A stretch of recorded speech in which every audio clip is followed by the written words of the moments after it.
같습니다. 그리고 갭 투자의 리스크와 리스크를 줄일 수 있는 방법, 깡통 전세가 위험합니다 라고 알고 있지만, 깡통 전세는 사실 세입자한테 위험한 거고 투자자한테 위험한 건 아닙니다.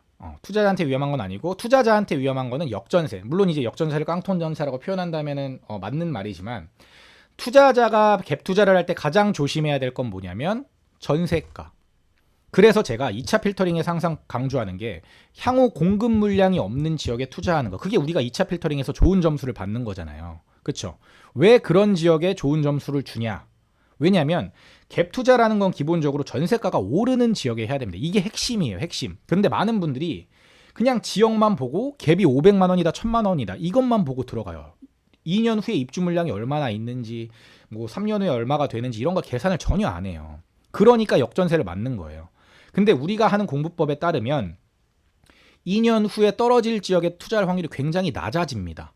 왜? 2년 후에 공급 물량이 별로 없는데 투자할 거고, 2년 후에 공급 물량이 별로 없다면 역전세가 날 확률이 굉장히 적은 거예요. 왜? 제가 처음에도 1주차에도 말씀드렸지만 공급 물량과 전세 가격은 거의 99% 같이 움직입니다. 공급이 많으면 전세 가격은 그냥 유지되거나 떨어지고, 공급이 적으면 전세 가격은 계속 올라갈 수밖에 없어요. 그거는 거의 명확해요. 그러니까 앞으로 향후 2년 동안의 공급이 누적 3년의 공급이 적은 지역을 들어간다면 전세 가격은 계속 어떻게 된다? 오른다. 이게 전세 갭 투자의 기본 조건인 거예요. 그러니까 리스크를 줄일 수 있는 방법은 2년 동안의 누적 평균 공급 물량이 적은 데를 들어간다. 특히 2년 뒤에 공급 물량이 폭탄이 있어가지고 전세 만기가 돌아오는 플러스 마이너스 한 3개월 정도 시점, 내가 만약에 22년 4월에 계약을 했는데 그럼 24년 4월에 전세가 만기되잖아요. 그러면 24년 4월에 플러스 마이너스 3개월, 한 24년 1월부터 24년 한 6, 7월 정도까지 만약에 입주 물량이 많다, 그럼 조심해야 된다는 거예요. 왜? 내가 맞춰놓은 전세 가격보다 떨어질 수 있으니까. 내가 맞춰놓은 전세 가격보다 떨어진다는 건 무슨 의미예요? 내가 2년 뒤에 전세금을 올려받는 게 아니라 오히려 돌려줘야 될 돈이 생긴다. 서울 수도권에서 무너지신 분들이, 이런 분들이 무너지신 거예요. 그냥 갭이 작다는 이유로 투자하셨어요. 근데 공급 물량이 너무 많으니까, 옛날에 동탄에서 동탄 못 버티고 던지신 분들, 그 달콤한 열매를 얻으신 분들은 역전세가 났을 때 그걸 다 내 돈으로 메꿔가지고 역전세 메꾸신 분들이 버텨가지고 매매가가 올라간 거고, 그걸 못 버티고 역전세 났을 때 그냥 던지신 분들도 꽤 많거든요. 그때 동탄에 경매 물건 되게 많이 나왔어요. 그런 걸 조심하셔야 된다는 거예요. 사실 갭 투자의 리스크는 그거밖에 없습니다. 전세가 역전세 돌려주는 그 리스크밖에 없어요. 사실 그냥 매매가가 떨어지면 그냥 버티고 그냥 들고 가기만 하면 돼요. 그거는 내가 어차피 투자금 이하로 더 들어갈 건 없어요. 그냥 매매가가 떨어져서 마음이 아픈 거지. 근데 전세가가 만약에 떨어졌는데 이걸 버티지 못한다, 이러면 이제 파산이에요. 그것만 조심하시면 돼요. 여기에 이제 한 가지, 이제 저는 이제 손해 본 적은 없지만 몇 개를 좀 말씀드리면, 물론 처음 투자할 때는 그 갭을 1000으로 하는지 1500으로 하는지 뭐 1200으로 하는지 이 100만 원, 200만 원, 200만 원 단위 굉장히 좀 민감하고 예민할 수밖에 없어요. 저도 그랬어요. 그러니까 예를 이 정도였어요. 어떤 물건은 플러스 200이에요. 내가 투자를 하면은 뭐 갭이, 그러니까 매매가가 1억 1,500이고 전세가가 1억 1,700이에요. 그래서 내가 이걸 투자하면은 200만 원 받네. 물론 부대 비용 하고 이것저것 떼고 나면은 거의 또이또이예요. 이런 물건이 있고, 어떤 물건은 1억 1,500인데 1억 1,000이에요. 전세가가. 근데 그 물건은 200을 내가 받는 거고 어떤 물건은 500이 들어가는 거예요. 사실 큰 차이가 한 700만 원 정도 차이 나지만 이 차이가 사실 크지 않음에도 불구하고 여기 엄청 집착해요. 처음에는. 왜? 내 투자금이 적으니까. 그럴 수밖에 없어요. 그런데 돌이켜보면 사실 내가 500만 원, 1000만 원 싸게 맞추는 게 크게 중요하진 않더라고요. 그 물건이 얼마나 더 많이 오르냐가 사실 더 중요하긴 하거든요. 근데 그 몇백만 원 차이 때문에 좋은 물건을 놓치는 경우들이 꽤 있어요. 전 그것도 리스크라고 봐요. 내가 작은 돈에 집착하다가 큰 돈을 놓쳐버리는 거. 이제 이런 거는 제가 아무리 백날 이걸로 뭐 모니터 보여드리면서 설명을 해도 이해가 잘 안 될 거예요. 근데 이런 게 실전 경험이에요. 본인이 그런 거를 몇 번 겪고 나면, 내가 소탐대실하면 안 되겠구나. 내가 괜히 작은 거를 탐하려다가 큰 거를 잃을 수가 있겠구나. 이런 게 경험이에요. 그래서 저는 자꾸 경험을 쌓아보라고 말씀을 드리는 거예요. 저도 경험이 많지 않은 편이에요. 투자 경험이 짧기 때문에. 물론 짧은 기간 동안 많이 투자를 하긴 했지만 짧은 편이고 많이 없는 편인데도 경험을 하면 할수록 늘어요. 그리고 최근에 얼마 전에 이제 월세 계약을 마쳤는데 그 지역은 이게 이론하고 실제하고 좀 다르구나. 전세 가격이 계속 올라야 되는 지역인데 전세 가격이 안 올라요. 오히려 빠져. 그리고 전세가 되게 안 맞춰져. 막 이런 지역이 있어요. 되게 어렵게 맞췄거든요. 그냥 공실로 그냥 비워뒀다가 매도를 하려다가 그냥 낮춰가지고 월세를 맞추긴 했는데 이런 지역도 있더라고요. 그러니까 이런 것도 다 몸으로 겪어보면 이제 되는 거예요. 그러니까 전세 가격이 계속 올라야 되는데 투자자들이 너무 많이 들어가는 지역 이런 데들은 또 전세 물건이 많아져 버리니까 전세 가격이 잘 안 오르더라고요. 이런 것도 투자를 하면서 배우는 거. 이런 게 리스크가 될 수 있죠. 그래서 전세를 맞출 때도 어떤 분들은 예를 들면 이래요. 사실 갭 투자가 전세를 못 맞추는 리스크가 되게 크거든요. 갭 투자가 내가 이제 1억 2천에 투자했는데 보통 이제 전세가가 나와 있는 게 막 1억에 나와 있어요. 1억에 나와 있다고 칠게요. 그러면 어떻게든 내가 1억에 맞추려고 막 해요. 근데 부동산 소장님이 3천, 9,500에 하면 안 될까요? 막 9천에 하면 안 될까요? 막 이래요. 그러면 아니 나 1억에 맞출 수 있는 건데 조금 더 막 그 500만 원, 1,000만 원 때문에 욕심내다가 전세가 안 맞춰져 가지고 결국 잔금을 쳐야 되는 거예요. 이런 경우가 발생하면 그게 리스크인 거예요. 그러니까 전세를 잘 맞춰야 되는데 그 500만 원, 1,000만 원 때문에 전세를 못 맞춘다 그럼 그게 리스크이기 때문에 어떤 방법을 써야 되냐면 자, 첫 번째는 일단 내 물건을 가장 좋게 하고 제일 많이 내놔야 돼요. 부동산 한 개 소장님이 나만 믿으라고 한 개만 내놓고 나한테만 내놓으라 그러지만 사실은 전세를 놓자마자 한 3, 40개 업소에다가 쫙 뿌려야 돼요. 부동산에다가. 저는 100개도 전화를 돌려요. 많이 돌릴 때는.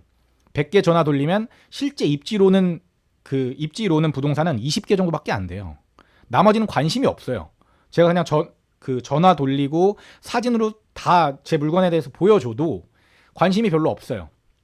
근데 제일 좋은 거는 거기 가서 실제 지역 가가지고 부동산 실제로 다 돌아다니면서 바카스 하나씩 다 돌리면서 출력해 가거나 아니면은 그 사장님 만나가지고 뭐 이제 요즘에는 동영상 많이 찍으니까 동영상 같은 거 하나 해가지고 보내드리면 제일 좋아요. 소장님한테 이런 물건이고요.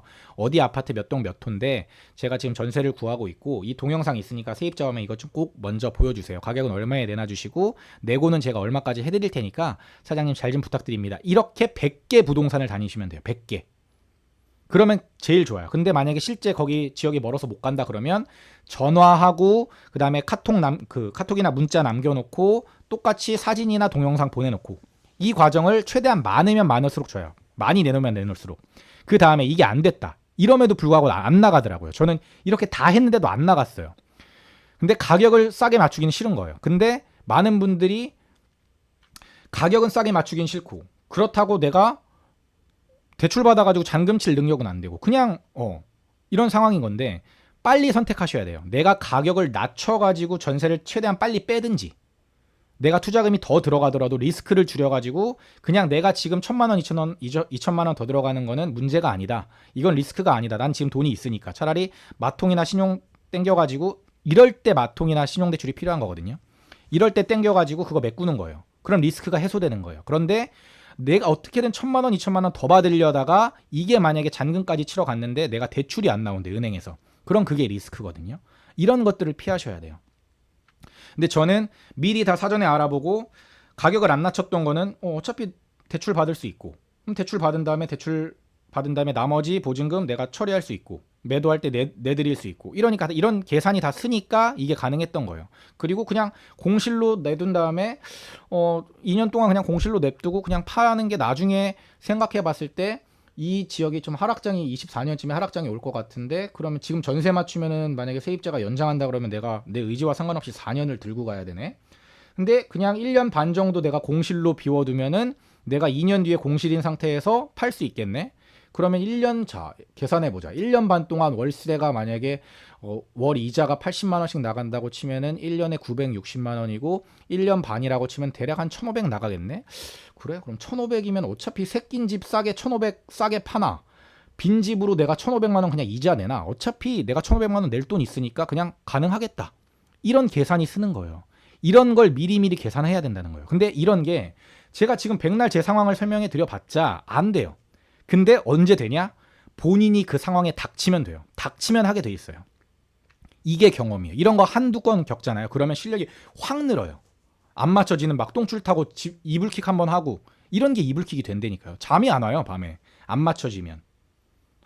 진짜 이건 경험해본 사람만 알아요. 여기 왜 안 맞춰지지? 아니 수리하라 그래가지고 올 수리 다 했고 수리도 내가 나름 진짜 엄청 싸게 했는데 그러면은 야 층도 괜찮고 향도 괜찮고 아니 전세 물량도 지금 별로 없는데 왜 안 나가는 거야 도대체? 가격을 낮춰야 되나? 가격을 낮추자니 투자금이 너무 아깝고 대출 받아야 되나? 이런 고민들이 계속 머릿속에 계속 일하다가도 스쳐가고 밥 먹다가도 스쳐가고 이런 경험을 하면 실력이 느는 거예요. 이런 경험을 하면. 그래서 제가 지금 경험했던 리스크들은 말씀드렸어요. 그 다음에 하나만 더 말씀드리면 이런 거. 지금 투자할 수 있는 상황이 아니에요. 예를 들면 대출을 받아놨어. 뭐 지금 요즘은 이제 주담대를 새로 받았거나 아니면 뭐 전세자금 대출을 받았거나 이런 거를 쓰는데 거기에 이제 추가 매수 금지 약정을 쓰신 분들이 계세요. 확인을 해보셔야 되나. 근데 이런 거 아무 생각 없이 이거를 분명 본인 대출 계약에 써놨음에도 불구하고 매수를 해버려요. 그러면 한 3개월에서 이게 물론 은행이랑 그다음에 그쪽에서 확인하는 기간에 따라 다른데 연락이 옵니다. 추가 매수 약정 금지를 어기셨습니다. 언제까지 상환하세요.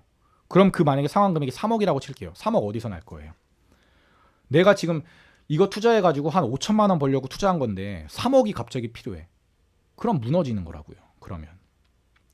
그러니까 너무 내가 5천만 원, 3천만 원 이거 벌 거에 너무 그 혈안이 돼가지고 욕심 부려가지고 눈앞을 가리면 이런 게 안 보이는 거예요. 그러니까 그런 것들에 대한 리스크를 관리를 하셔야 돼요. 본인이 지금 대출이 여기서 지금 추가 투자를 할 수 있는 상황인지, 명의는 제대로 있는지, 2년 뒤에서 4년 뒤에는 어떤 투자를 할 것인가에 대한 계획이 있는지, 이런 것들을 미리 좀 검토를 하고 생각을 한 다음에 투자를 하실 것을 제가 추천을 드리는 거예요.